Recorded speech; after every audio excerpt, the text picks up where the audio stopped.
Shalom. దేవుని సమాధానం మనకు కలుగునుగాక. అలాగే ఈరోజు వాక్యాన్ని ధ్యానిద్దాం.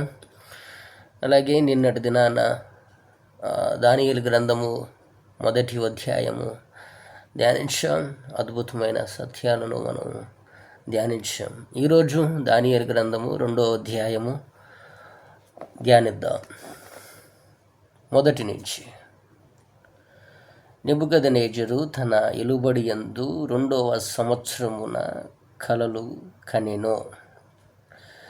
అందును గూర్చి ఆయన మనసు కలత పడగా ఆయనకు నిద్ర పట్టకుండెను.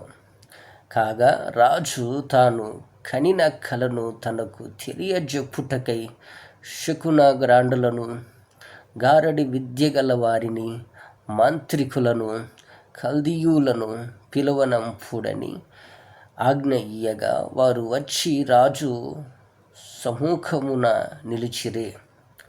రాజు వారితో, నేనొక కల కంటిని. ఆ కల భావము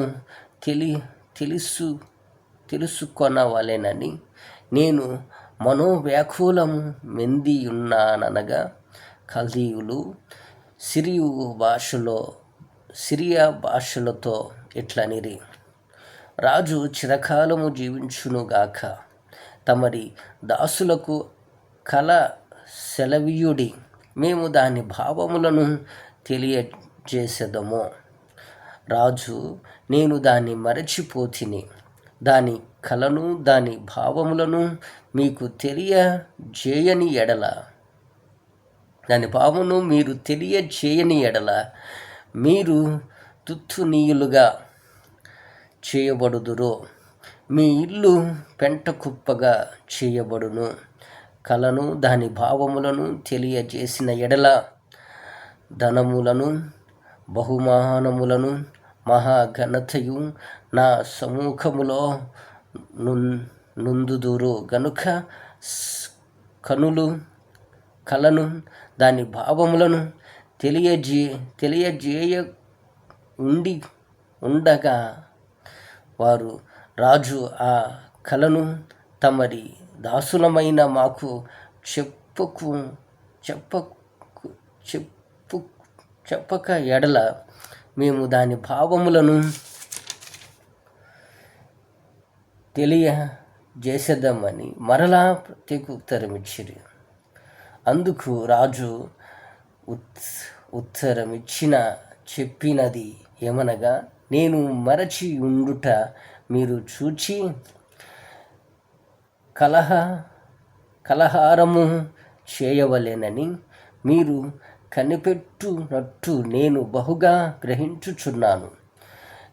కాలము ఉపాయములుగా గడపవలెనని అబద్ధమును, మోసపు మాటలు నా ఎదుట పలక నుద్దేశించి ఉన్నారు. మీరు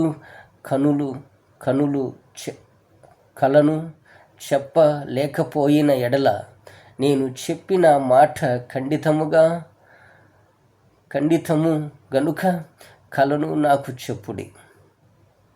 అప్పుడు దాని భావములను తెలియచేయుటకు మీకు సామర్థ్యము గలదని నేను తెలుసుకుందును. అందుకు కల్దీయులు ఇలాగున ప్రత్యేకుత్తరం ఇచ్చిరి: భూమి మీద ఏ మనుషుడును రాజు అడిగిన సంగతి చెప్పజాలడు. ఏ చక్రవర్తియు, అధికారియు శకున గాండుని యొద్దకును, గారడి విద్య గలవారి యొద్దకును, కల్దీయుల యొద్దకును ఇట్టి సంగతిని విచారింపలేదు. రాజు వివరించిన సంగతి బహు అసాధారణమైనది. దేవతలు కాక మరి ఎవరునూ ఈ సంగతి తెలియజెప్పజాలరు. దేవతల నివాసములు శరీరుల మధ్య నుండవు గదా. అందుకు రాజు కోపము తెచ్చుకొని అగత్యము గలవాడై బబులోనులోని జ్ఞానులందరినీ సంహరింపవలెనని ఆజ్ఞ ఇచ్చెను. ఇట్టి శాసనములు బయలుదేరు వలనని జ్ఞానులు చంపబడవలసి ఉండగా వారు దానియేలును అతని స్నేహితులను చంపజూచిరి. ఈ వాక్యం మనకు అర్థమైంది ఏంటంట, రాజు కలగన్నాడంట. రాజు పేరేది? నెబుకద్నెజరు. రాజు కలగని ఆ కలభావమును చెప్పకపోయినట్లయితే ఆ దేశంలో ఉన్న మహాజ్ఞానులను, మహామంత్రికులను, మహావివేకము గలవారిని, బహు తెలివి కలవారిని, బహు శకునగ్రాణులను, మంత్రములు చేసేవారిని, పూజించేవారిని, బహుగా జ్ఞానవంతులైన వారిని పిలువనంపించి నా కలభావము చెప్పుడి అనంగా వాళ్ళు ఆ కలభావము, రాజా ఆ కళ మీకు ఎలా వచ్చిందో మాకు చెప్పితే మేము దానిని మీకు వివరించి చెప్పగలము అని అనంగా రాజు అంటాడు, ఆ కళను నేను మర్చిపోయాను. ఆ కళను నేను మర్చిపోయాను కాబట్టి ఆ కళ భావము నాకు తెలియజేయాలి. ఎంత విరుద్ధమో కదూ. రాజు ఒక కలగన్నాడంట. ఆ కళ భావమును చెప్పకపోయినట్లయితే ప్రతి ఒక్కరిని, జ్ఞానులను కానీ, మహాజ్ఞానులు కానీ, మంత్రికులు కానీ, కల్దీయులను కానీ ఎవరినైనా కూడా హతము చేస్తాడంట, చంపి పడేస్తాడంట, ముక్కలుగా నరికి పడేస్తాడంట. కానీ ఆ కలవభావం చెప్పయ్యా మేము చెప్తామంటే నేను మర్చిపోయాను అంటున్నాడు. ఎంత విడ్డూరమో. కానీ అటువంటి పరిస్థితుల్లో ఆ దేశంలో ఉన్న ప్రతి ఒక్కరూ బహు బిక్కిరి అవుతూ ఈ కలభావము చెప్పకపోయినట్లయితే రాజు మనల్ని చంపేస్తాడంట. దాని భావములు చెప్పకపోయినట్లయితే ఇప్పుడు మనం అందరం చనిపోవచ్చున్న వారమే. ఆల్రెడీ రాజు ఆజ్ఞ ఇచ్చేశాడు. ఏమని? బహుజ్ఞానులను, బహుమంత్రికులను ప్రతి ఒక్కరిని కూడా చంపిపడేయండి.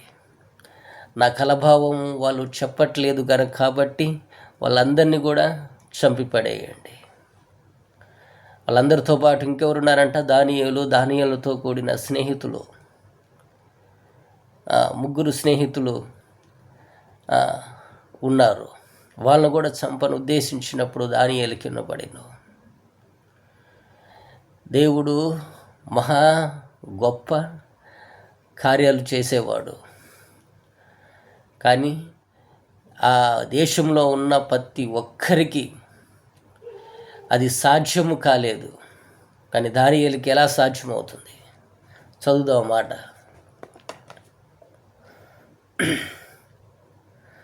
అప్పుడు దానియేలు బబులోనులోని జ్ఞానులను చంపుటకై బయలుదేరిన రాజ దేహ సంరక్షకుల యుద్ధ అధిపతియగు అర్ఖోకు దగ్గరకు పోయి జ్ఞానయుక్తముగా మనవి చేసెను. రాజు నొద్ద నుండి ఈ ఆజ్ఞ ఇంత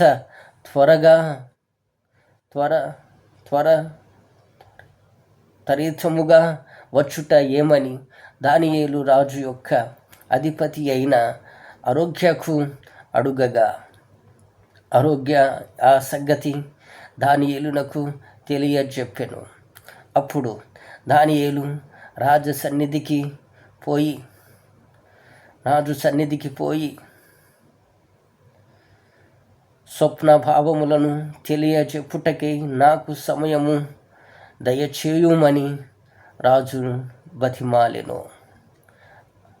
ఏందంట? ఇంత త్వరగా రాజు ఆజ్ఞ ఇవ్వటము ఏంది అనంగా ఆ అర్ఖోయ ఆ రాజ సైన్యాధిపతి దానియేలునకు వివరముగా చెప్పేస్తాడు. అయ్యా, రాజు కలగన్నాడు, ఆ కలభావము మర్చిపోయాడు. ఆ కలభావము ఎవరు చెప్పలేకపోయినట్లయితే రాజు ప్రతి ఒక్కరిని చంపేస్తాడంట. చంపేయమని, ముక్కలుగా నరికి వాళ్ళని పడవేయమని రాజు ఆజ్ఞ ఇచ్చేశాడయ్యా అనగానే రాజు సన్నిధికి వెళ్ళి రాజుతో మనవి చేసుకుంటాడు, బతిమాడుకుంటాడు. అయ్యా, నాకు కొంచెము సమయం ఇచ్చినట్లయితే ఆ కలభావమును నేను తెలియజేస్తాను. బబులోను దేశంలో మొత్తంలో కూడా, ఒక దేశంలో కూడా అటువంటి సహవాసం, అటువంటి విశ్వాసము కానీ, అటువంటి సామర్థ్యత గల మనుషుడు ఏ ఒక్కడు లేడు. దానియేలుకున్న ధైర్యము, దానియేలుకున్న నమ్మకము ఏందంట, దేవుడికి అసాధ్యమైనది ఏదీ లేదు అని. దేవుడికి అసాధ్యమైనది ఏదీ లేదు కాబట్టి దేవుడు నాకు అనుగ్రహిస్తాడనే విశ్వాసముతో కలిగి రాజు సన్నిధికి వెళ్ళి, నాకు కొంచెము సమయము నాకు ఇచ్చినట్లయితే ఆ కలభావమును నేను తెలియజేస్తాను. ఎంత ధైర్యం కావాలండి చెప్పటానికి ఆ మాట. ఒకవేళ ఆ కలభావము చెప్పలేకపోతే తన ప్రాణాలను కూడా అర్పించాల్సి వస్తుంది. అది కూడా తెలుసు దానియేలుకి. వాళ్ళ స్నేహితులను కాపాడుకోవాలని షద్రకు, మెషకు, అబేద్గో ఈ ముగ్గురు దానియేలు స్నేహితులు కాబట్టి వీళ్ళు ముగ్గురిని కాపాడుకోవాలని అటువంటి సహవాసంగా, అటువంటి దేవుని మీద నమ్మకంతో పోయి అడుగుతాడు అన్నమాట. నిజంగానే మరి దేవుడు సమాధానం ఇచ్చాడా? చదువుదాం. బతిమాలుకొనెను 17వ వచనంలో, అప్పుడు దానియేలు తన ఇంటికి పోయి తన స్నేహితులైన మహాన్యులను, మిషాయేలును, అజర్యాకును సంగతి తెలియజేసి, తనను తన స్నేహితులను బబులోనులో తక్కిన జ్ఞానులతో కూడా నశించుకుండునట్టు ఆ కళ యొక్క మర్మ విషయములలోను పరలోకమందున్న దేవుని వలన కటాక్షము పొందు నిమిత్తమై ఆయనను వేడుకొనుడని వారిని హెచ్చరించెను. అంతటా రాత్రి యందు దర్శనము చేత ఆ మర్మము దానియేలునకు బయలుపరచబడెను. గనుక దానియేలు పరలోకమందున్న దేవునిని స్తుతించెను. ఎట్లనగా, దేవుడు జ్ఞానబలమును కలవాడు, యుగయుగములన్నిటినీ దేవుని నామమును స్తుతినందునుగాక. ఆయన కాలములను సమయములను మార్చువాడై ఉండి రాజులను తోసివేయుచు నియమించుచు ఉన్నవాడను, వివేకులకు వివేకమును, జ్ఞానులకు జ్ఞానమును అనుగ్రహించువాడునై ఉన్నాడు. ఆయన మరుగు మాటలను, మర్మములను బయలుపరచును.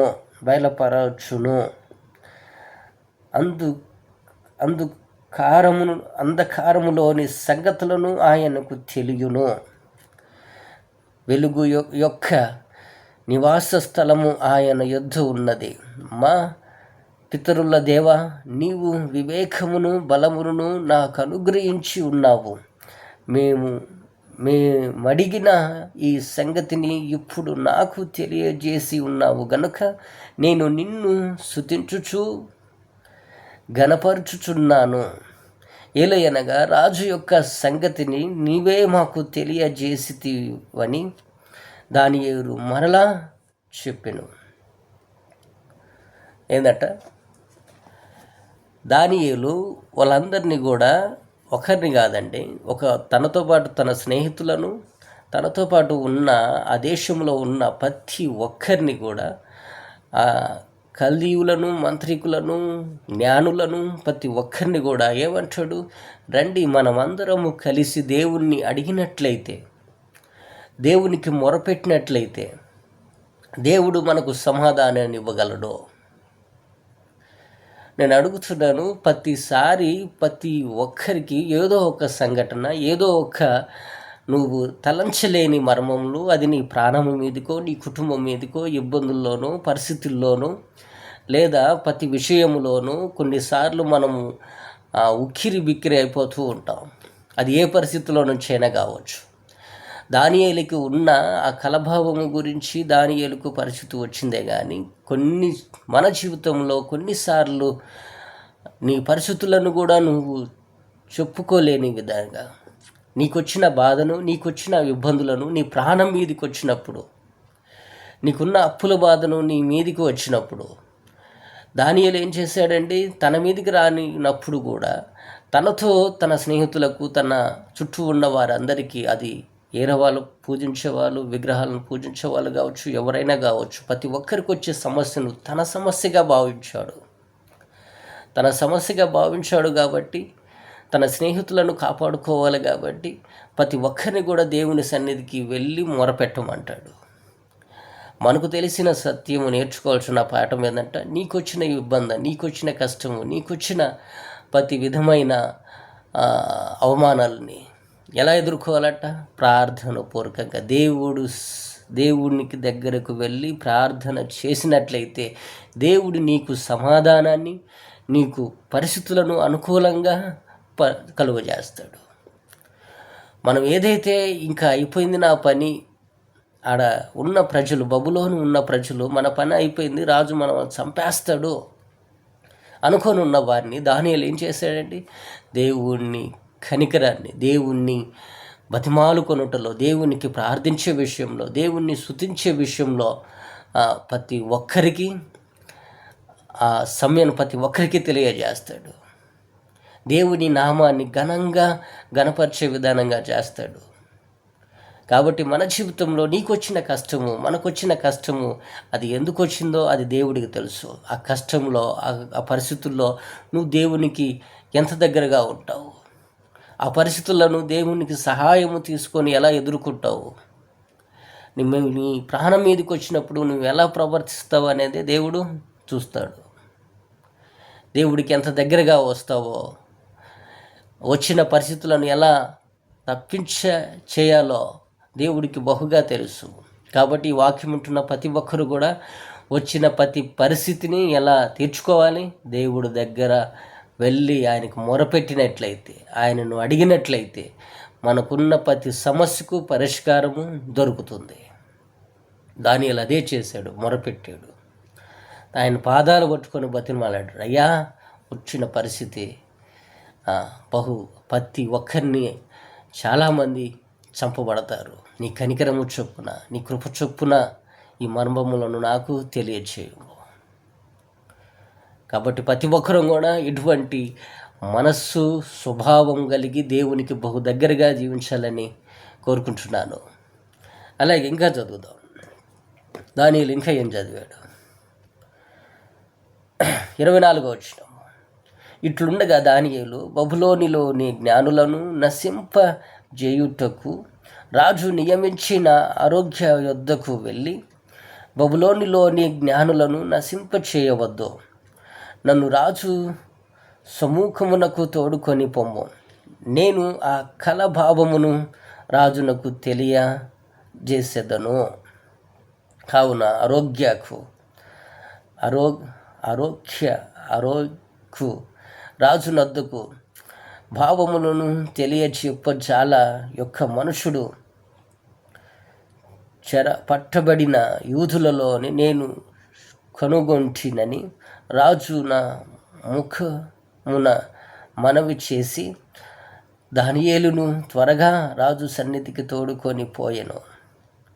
రాజు నేను చూచిన కలయు దాని భావములను తెలియజెప్పుట నీకు సౌఖ్యమా అని బెల్తహజరును అను దానియేలును అడుగగా, దానియేలు రాజు సముఖములోనే ఇలాగున ప్రత్యేకోత్తరమిచ్చెను.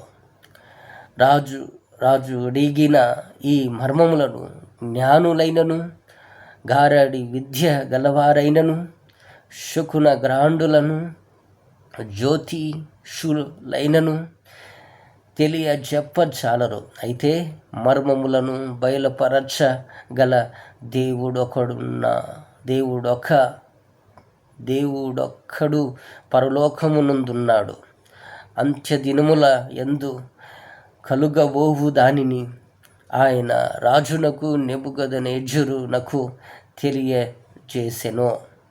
తాము పడకల మీద పడుండగా తమరి మనసులో కలిగిన స్వప్న దర్శనములను ఏవనగా, రాజా, ప్రస్తుత కాలమున గడిచిన పిమ్మట ఏమి జరుగునో అనుకొని తాము పడకల మీద పడుండి మనోచింతగలవారై ఉండగా, మర్మములను బయలుపరచువాడు కలుగ బోవు దానిని తమరికి తెలియజేసెను. ఇతర మనుషులందరికంటేను నాకు విశేష జ్ఞానముండుట వలన ఈ మర్మమును నాకు తెలియపరచబడలేదు.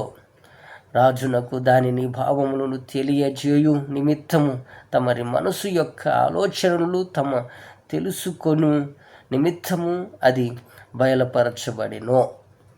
ఏం చెప్పాడంటే అండి, వెళ్ళంగానే ఆ కలభావమును, ఆ కళ చెప్పే విధానమును దానియేలు చెప్పల.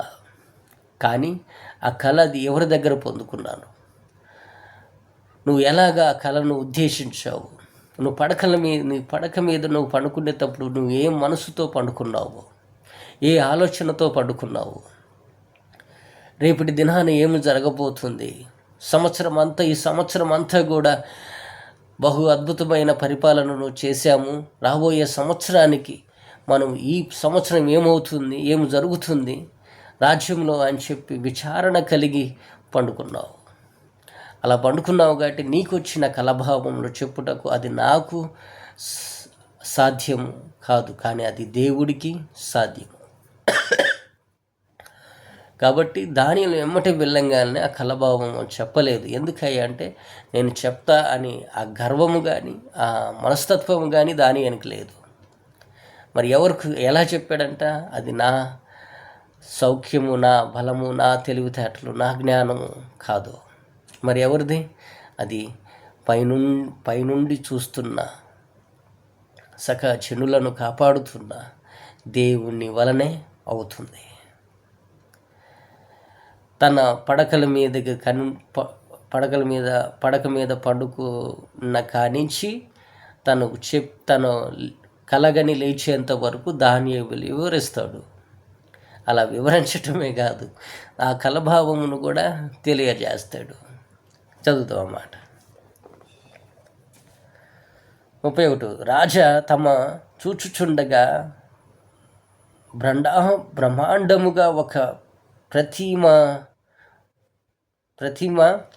కనబడెను గదా. ఈ గొప్ప ప్రతిమ మహా ప్రకారమును భయంకరమై రూపమును గలదై తమరి ఎదుట నిలిచెను. ఆ ప్రతిమ యొక్క శిరస్సు మేలిమి బంగారము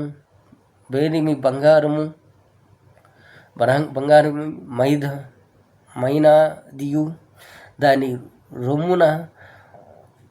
భుజములను వెండియు, దాని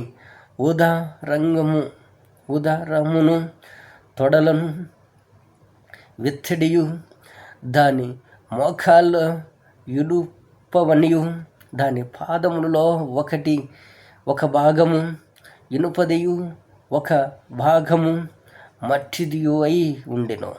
మరియు చేసిన యహూ లేక తీయబడిన ఒక రాయి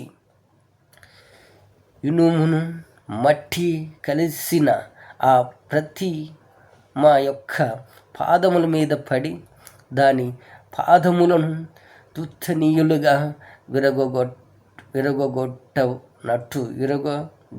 విరగొట్టినట్టు తమరి కనబడిను. అంతటా ఇనుమును, మట్టి, ఇత్తడియు, వెండియు, బంగారమును ఏకముగా ధరించబడి కాలములలోని చెత్తవలే కాగా, వారికి స్థలము ఎంచటను దొరకకుండా గాలి వాటిని కొట్టుకొని పోయెను. ప్రతిమను విరగొట్టిన ఆ రాయి సర్వభూతలమంత మహాపర్వతమాయెను. తాము కనిన కల ఇదే, దాని భావమును రాజు సముఖమున మేము తెలియజెప్పెదను. ఏం చెప్పాడంట? ఒక విగ్రహము అగపడింది. ఆ విగ్రహము పైన శిరస్సు ఉంది కదా, ఈ శిరస్సు బంగారముతోను, ఈ రొమ్మున ఏమో ఇత్తడితోను వెండితోను, ఈ నడుము భాగమునేమో విత్తడితోను, మోకాళ్ళేమో కొంత మట్టి కొంత ఇనుముతోను, అరికాళ్ళు మోకాళ్ళకు వచ్చేలకి కొంత ఇనుము కొంత మట్టి కలిగి ఉన్న ఒక మహా భయంకరమైన విగ్రహము నీకు కనబడింది. ఆ విగ్రహము మనుషులు చేయని రాయి, మనుషులు తలంచని ఒక పర్వతం లాంటి అయిన రాయి వచ్చి ఆ పాదములు మట్టితోనూ ఇనుముతోనూ కలిసి ఉన్న పాదముల మీద పడినప్పుడు పైన ఉన్న బంగారము, వెండి, విత్తడి, ఇనుము ఇవన్నీ కూడా ఏమైనాయి అంట? తుచ్చనీయులుగా అనంగా కింద పడిపోయాయి. పడిపోవటమే కాదు, గాలి వలె ఎగిరి కొట్టుకొని పోయాయి. ఆ రాయి సర్వభూలోకమంత మహాపర్వతములాయను. ఏ రాయి? ఆ విగ్రహమును పాదముల మీద పడ్డ రాయి సర్వభూతల మంత మహా పర్వతమైన బహు పెద్ద రాయి వచ్చి ఆ పాదముల మీద పడినప్పుడు ఆ విగ్రహము గాలికి కొట్టుకుపోయినట్టుగా చెదిరి వెళ్ళిపోయింది. దాని భావములు నీకు తెలియజేస్తానని చెప్పి దానియేలు రాజునకు ముందుగా ఆ కళను తెలియజేస్తాడు. ఆ వచ్చిన కళను రాజునకు తెలియజేస్తాడు. తర్వాత రాజు పరలోకము మందున్న దేవుడు రాజ్యమును, అధికారమును, బలమును, ఘనతయు అతనికి అనుగ్రహించి ఉన్నాడు. తమరు రాజులకు రాజై ఉన్నారు. ఆయన మనుషులను నివసించు స్థలము మందును మనుషులనేమి, భూజంతువులనేమి, ఆకాశ పక్షులేమి అన్నిటి ఆయన తమరి చేతికి అప్పగించి ఉన్నాడు. వారందరి మీద తమరికి ప్రభుత్వమును అనుగ్రహించి ఉన్నాడు. తామే ఆ బంగారపు శిరస్సు. ఏందట? మొదటిగా ఈ దేశంలో ఉన్న ప్రతి పక్షియు, ప్రతి మనుషుడును, ప్రతి విషయములోను, అన్ని విషయములో దేవుడు నీకు అప్పగించి ఉన్నాడు. ప్రతిదిని దేవుడు నువ్వు రాజువు కాబట్టి, ఈ దేశంలో నువ్వు రాజువు కాబట్టి ప్రతి ఒక్కటి కూడా నీకు అనుగ్రహించి ఉన్నాడు. కాబట్టి ఆ విగ్రహము అనే రూపము ఏదైతే ఉందో అది నువ్వు. సరే, తాము చనిపోయిన తరువాత తర్వాత పైన చదువుదాం. అనుగ్రహించి ఉన్నాడు. తాము ఆ బంగారపు శిరస్సు, తాము ఆ బంగారపు శిరస్సు, తాము చనిపోయిన ఇతర తరువాత తమరి రాజ్యం కంటే తక్కువైన రాజ్యం ఒకటి లేచును. అటు తర్వాత లోకమంతా ఎలునట్టి మూడవ రాజ్యం ఒకటి లేచును. అది విత్తడి వంటి దౌగును. ఏంటంట? నువ్వు బంగారు శిరస్సు అయితే ఏదైతే ఉందో అది నీకు ఇచ్చిన బహు గొప్ప పరిపాలన చేసే విధానంగా నీకు ఇచ్చిన తలంపు. రెండో రాజ్యం కూడా వస్తుంది, అది విత్తడితో కూడిన రాజ్యము. పిమ్మట నాలుగవ రాజ్యం ఒకటి, అవునా, మూడవ రాజ్యం ఒకటి లేచును. అది విత్తడి యౌగును. పిమ్మట నాలుగవ రాజ్యం ఒకటి లేచును. అది ఇనుము దట్టి విరుగగొట్టినది గదా. ఇనుము పగలగొట్టినట్టు అది రాజ్యములన్నిటినీ పగలగొట్టి పాడు చేయును. పాదములను వెన్నులను కొంత మట్టుకును కుమ్మరి మట్టిదగాను, కొంత మట్టుకును ఇనుము ఇనుము పని దగినదుగాను ఇనుము ఇనుపదిగాను తమరికి కనబడిను. గనుక ఆ రాజ్యములోనే భేదములుండును. తమరి ఇనుము బురదతో కలిసి ఉన్నట్టు కనబడెను. గనుక ఆ రాజ్యములలో అలాగున నుండును. ఆ రాజ్యము ఇనుము వంటి బలము గలదై ఉండును. పాదములు నీళ్ళు కొంత మట్టుకు నీకు ఇనుముగాను కొంత మట్టుకు మట్టివిగాను ఉన్నట్టు ఆ రాజ్యము ఒక విషయములో బలముగాను ఒక విషయములో నిరాశముగాను ఉండును. ఇనుము బురదయు మిళితమై ఉండుట తమరికి కనబడిను. అటువలనే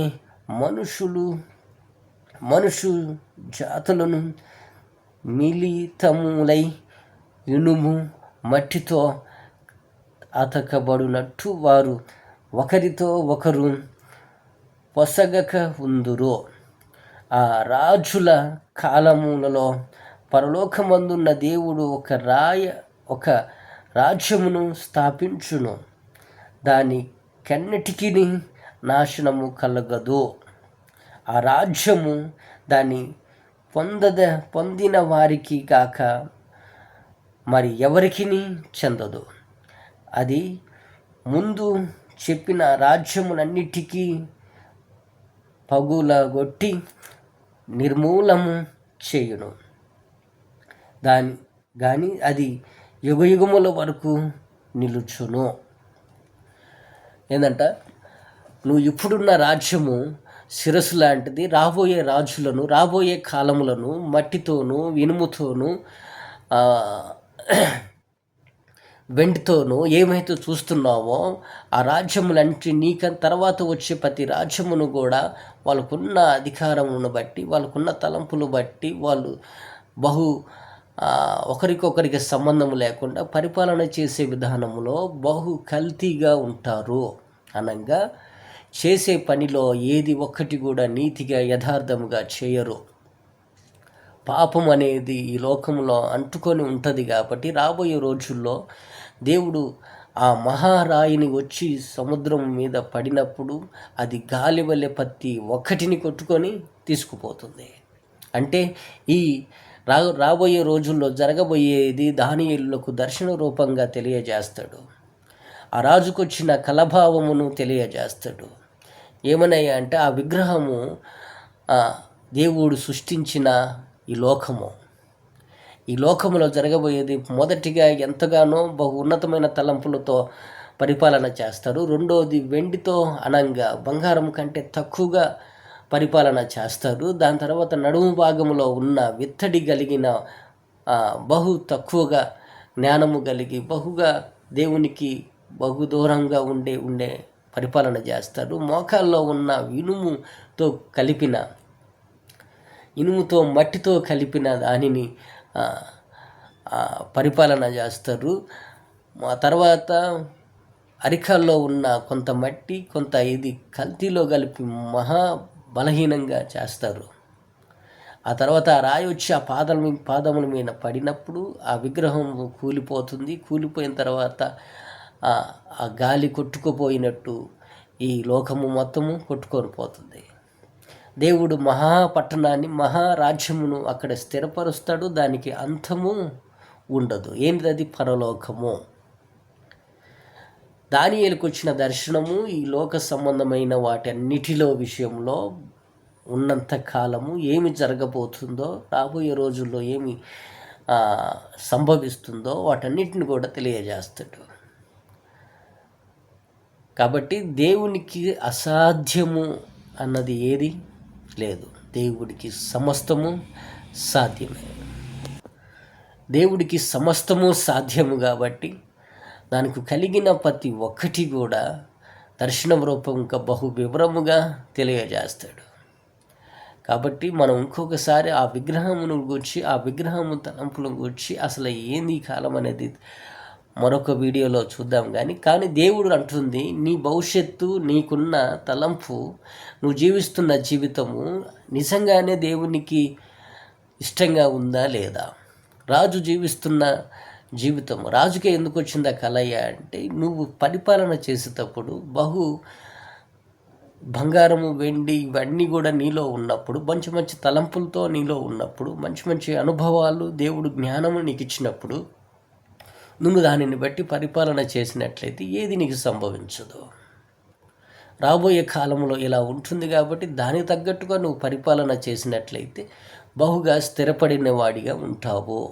లేదంటే నువ్వు ఎలాగైతే కల్తీగా అవుతున్నావో నీ తర్వాత నీ రాజ్యం వచ్చే వారు కూడా కల్తీ అవుతారు. కాబట్టి దేవుడు చెప్పగలిగింది ఏంటంటే, నీకు ఇచ్చిన కుటుంబాన్ని, నీకు ఇచ్చిన బిడ్డలను నువ్వు ఎంతగైతే ప్రభావితం చేస్తావో రాబోయే రోజుల్లో అంతగా వాళ్ళు ప్రభావితంగా మారుతారు. నువ్వు దేవుని బిడ్డగా ఎలా జీవించాలనుకుంటున్నావో నీ బిడ్డలను కూడా, నీ కుటుంబాన్ని కూడా నువ్వు దేవునికి బహు దగ్గరగా జీవించే విధానంగా చేయాలి. నువ్వే ఇలా తజన భజన అవుతూ దేవునికి కొంత దూరంగా ఉంటూ, దేవునికి బహు దగ్గరగా ఉంటూ కొంత మటుకే నువ్వు అలా ఉన్నట్లయితే రాబోయే రోజుల్లో నీ తర్వాత వచ్చే తరము వారు ఎలా ఉంటారు? దేవునికి నువ్వు ఎంతగా అయితే దగ్గరగా ఉంటావో రాబోయే తరాన్ని కూడా నువ్వు అంత దగ్గరగా తీసుకొస్తావు. ఆ వచ్చే నువ్వు ఎలాగైతే ఎంత ఇబ్బంది పడుతున్నావో, ఎంతగా కష్టపడుతున్నావో, ఎంతగా బహు ఇబ్బందులు పాలవుతున్నావో, దేవునికి దూరమై దేవుని చెప్పినట్టు చేయకుండా, దేవునికి మాట వినకుండా ఎలాగైతే వ్యతిరేకంగా ఉంటున్నావో, ఇలా నీ జీవితాన్ని చూసుకుంటున్నప్పుడు రేపు నీ బిడ్డలకు, నీకు వచ్చే తరం వారు కావచ్చు, నీ బిడ్డలు కావచ్చు, దేవునికి ఎంత దగ్గరగా ఉంటారు, ఎంతగా దూరంగా ఉంటారు, ఎంత కొంత అటు కొంత ఇటుగా ఉండి నీ జీవితం ఎలాగైతే నాశనం అవుతుందో రాబోయే తరము కూడా నీకంటే కూడా బహు దారుణంగా చేయబడతారు. నువ్వు కలిగిన నీ కుటుంబాన్ని ఎంతగైతే నువ్వు దేవునికి బహు దగ్గరగా చేస్తావో, ఎంతగా అయితే నువ్వు పెనవేసుకొని ఉంటావో, నీతో వచ్చిన నీ కుమారుడు కావచ్చు, నీ కుమార్తె కావచ్చు, నీ కుటుంబం కావచ్చు, దేవునికి బహు దగ్గరగా దీవిస్తారు. యుగ యుగముల వరకు ఆయన రాజ్యములో ఉండులాగున దేవుడు చేస్తాడు. కాబట్టి ప్రతి ఒక్కరం కూడా దేవుడిచ్చిన ఆలోచన ఏంటంటే, నువ్వు రాజుగా ఉన్నావు కాబట్టి, నీ కుటుంబానికి నువ్వు పెద్దగా ఉన్నావు కాబట్టి, నీ కుటుంబాన్ని దేవునికి బహు దగ్గరగా జీవించులాగున భయము భక్తితో పెంచాలి. అలా నడవడికి నువ్వు నడిపించినట్లయితే వాళ్ళ జీవితం ప్రభావితంగా దేవుడు మారుస్తాడు. దేశమంతా అనుకునే దానికంటే నీకు ఇచ్చిన కుటుంబాన్ని గురించి నువ్వు ఆలోచించినట్లయితే రాబోయే రోజుల్లో నీ తర్వాత నీ తరము వారు దేవునికి బహు దగ్గరగా జీవిస్తారు. అది చెప్పగలిగింది. తర్వాత చదువుతాం. 46వ వచనం. అంతటా రాజు నెబుకద్నెజరు దానియేలునకు సాష్టాంగ నమస్కారము చేసి అతని పూజించి నైవేద్యమును ధూపములను అతనికి ఆజ్ఞాపించెను. మరియు రాజు ఈ మర్మములను బట్టి చూకులను నీవు సమర్థుడవని, ఈ మర్మములను బయలుపరచుటకు నువ్వు సమర్థుడవని, నీ దేవుడు దేవతలకు దేవుడును రాజులకు ప్రభువైన మర్మములను బయలుపరచు వాడై ఉన్నాడని దానియేలునకు ప్రత్యేకోత్తరం ఇచ్చెను.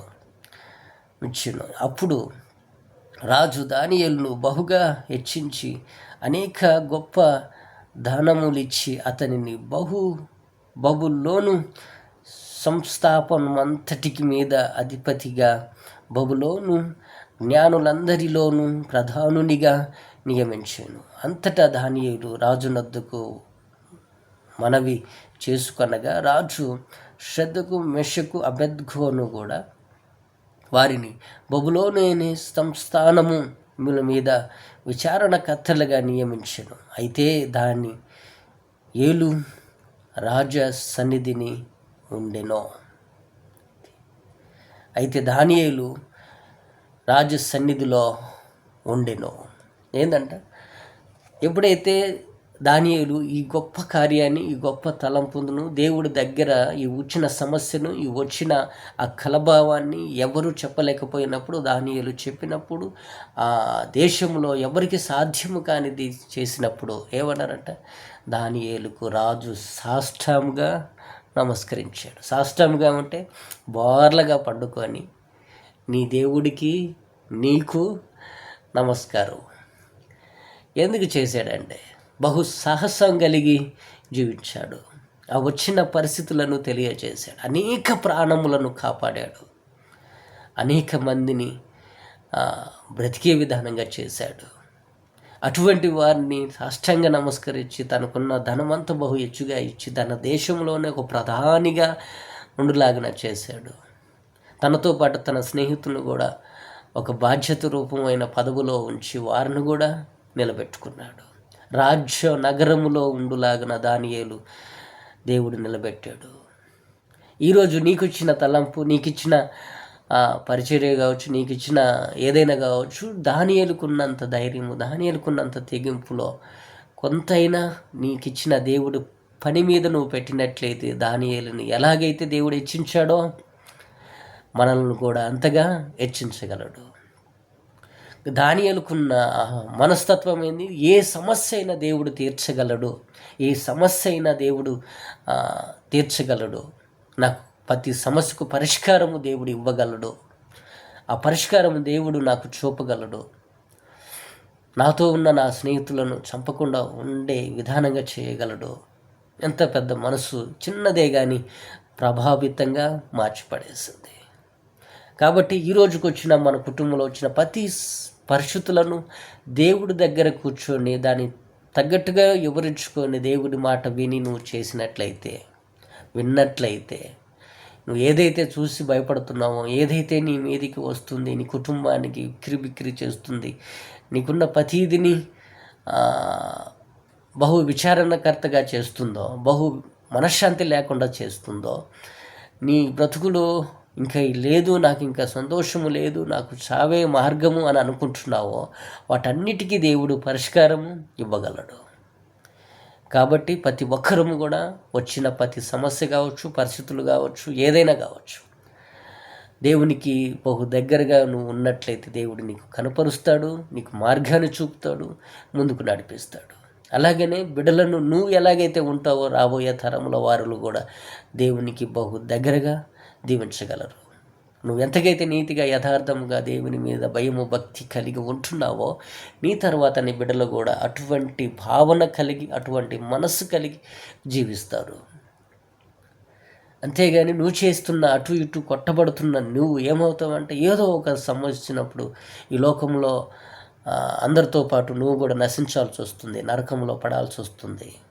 అలా కాకుండా నువ్వు దేవునికి బహు దగ్గరగా జీవించినట్టు ఈ లోకంలో దానియేలు కొంత మటుకు ఇబ్బందులు పాలయ్యాడే కానీ అన్ని రోజులు ఇబ్బందుల పాల రాజ్య పరిపాలన విధానంగా చేసేవాడిగా కూడా చేశాడు. కాబట్టి నీకు వచ్చిన పరిస్థితి అది అనుకూలమైనదా లేదా నీకు నువ్వే తెచ్చుకున్నావా అది గ్రహించి దాన్ని సరిదిద్దుకొని నువ్వు ఉన్నట్లయితే దేవుడు నీకున్న పరిస్థితులను తీసేయగలడు, నీకున్న ఆ పరిస్థితుల నుంచి వెళ్ళగొట్టగలడు. ఉన్నతమైన స్థానానికి దేవుడు మనలను కూడా తీసుకువెళ్ళగలడు. కాబట్టి ప్రతి ఒక్కరు కూడా ఈ వాక్యం వింటున్న ప్రతి ఒక్కరు కూడా దేవునికి బహు దగ్గరగా దీవించాలని కోరుకుంటూ షలోం. దేవునికి మహిమ కలుగునుగాక. ఆమేన్.